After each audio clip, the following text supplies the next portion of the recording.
Sure short one question, types of contraceptive.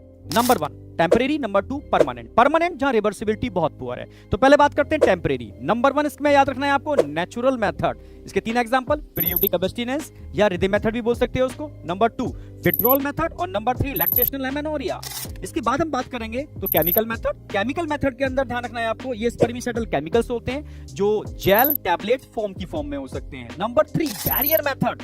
Barrier method में condom और female condom यानी फेमिडोम, ये 2 मेथड ऐसे हैं जो एसटीडी और एड्स से भी प्रोटेक्ट करते हैं। इसके अलावा डायफ्राम, सर्विकल कैप और वॉल्ट जो रिवर्सिबल बैरियर मेथड होते हैं। देन इसके बाद बात करते हैं intra uterine device, IUD. IUD are 3 type, भाई इनर्ट या non medicated. Example Lippes, loop. Number 2 याद रखना है आपको यहाँ पर, copper releasing intra uterine device.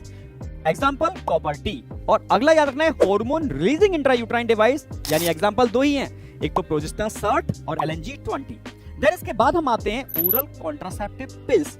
Oral contraceptive pills menstrual cycle के 5th डे से स्टार्ट करते हैं और 25th डे तक लेते हैं। टोटल 21 टैबलेट्स होते हैं। कितने दिन ये नहीं ली जाती, 7 डेज इनको नहीं लेते, उसकी जगह हम आयरन पिल से इसको रिप्लेस कर देते हैं। क्लियर है। फिर हम बात करते हैं injectable contraceptive device. Injectable contraceptive device को आपको याद रखना है डिम्पा, ठीक है। इसके अंदर मॉडिफाइड हम प्रोजेस्टेरोन इंसर्ट करते हैं जिसको हम डिपो प्रोवेरा बोलते हैं, ठीक है। यस। देन इसके बाद आपको याद रखना है implant. It is also called nor plant, जो 3 ईयर से 5 ईयर तक के लिए होता है, जिसको अपर आर्म्स में सब डर्मल रीजन में इम्प्लांट करते हैं। इसमें सिलिका के 6 कैप्सूल होते हैं जिसमें प्रोजेस्टेरोन होता है। देन अगेन इसके बाद आता है इमरजेंसी कॉन्ट्रासेप्टिव डिवाइस, जिसके अंदर आईयूडी भी आ सकता है या मिफीपेरिस्ट्रोन टैबलेट भी आती है। हाँ, intra uterine device unprotected sex की अगर 72 घंटे 72 आवर के अंदर इंप्लांट कर दी जाए तो ही ये इमरजेंसी कॉन्ट्रासेप्टिव की तरह वर्क करेगी। क्लियर है। मिफीपेरिस्ट्रोन RU486 ये एक सिंगल टैबलेट है जो एबॉर्शन में भी यूज होती है और इमरजेंसी कॉन्ट्रासेप्टिव का तो काम करती ही है।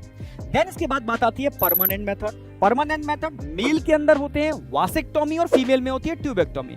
वासेक्टोमी में दोनों वास डिफरेंस को निकाल करके लाइगेट करके कट किया जाता है और सेम ट्यूबेक्टोमी के अंदर दोनों फैलोपियन ट्यूब को आप कट करके लाइगेट कर देते हो। तो ये दोनों मेथड यहां पर आके एंड होते हैं।